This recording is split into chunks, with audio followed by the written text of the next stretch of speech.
চট্টগ্রাম জেলা পুলিশের থানা থেকে লুট হওয়া অস্ত্রসহ ৬টি আগ্নেয়াস্ত্র এবং ৩ রাউন্ড গুলি উদ্ধার করেছে র্যাব ৭।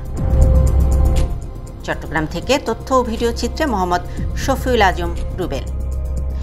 গত ৫ আগস্ট ২০২৪ তারিখে ছাত্র জনতার বিজয় উল্লাসের প্রাক্কালে দুর্বৃত্তরা চট্টগ্রাম মহানগরী এবং জেলার বিভিন্ন থানায় ভাঙচুর, অগ্নিসংযোগ এবং লুটপাট চালায়।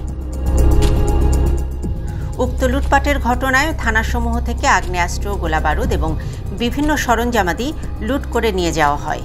লুণ্ঠিত অস্ত্র ও গোলাবারুদ চট্টগ্রাম জেলা ও মহানগরীর নিরাপত্তার জন্য হুমকি হয়ে দাঁড়িয়েছে।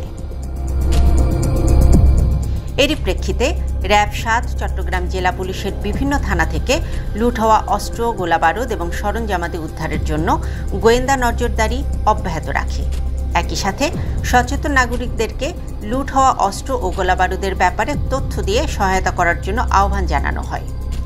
নজরদারির এক পর্যায়ে র্যাব ৭ চট্টগ্রাম গোপন সংবাদের ভিত্তিতে জানতে পারে যে চট্টগ্রাম জেলার চন্দনাইশ থানাধীন দক্ষিণ বরকল ইউনিয়নের বারুইপাড়ার টেক বাংলাবাজার রোডের পাশে ঝোপের ভিতর সন্দেহজনক একটি বস্তা পড়ে রয়েছে।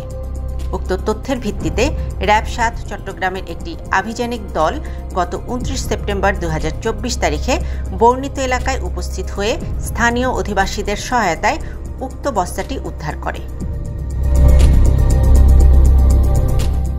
পরবর্তীতে উক্ত বস্তা তল্লাশি করে বাটবিহীন চায়না রাইফেল একটি, বাটবিহীন 303 রাইফেল একটি, কাঠের বাটযুক্ত এয়ারগান একটি, দেশীয় তৈরি ১ নলা বন্দুক ৩টি এবং ৩ রাউন্ড গুলি উদ্ধার করতে সক্ষম হয়।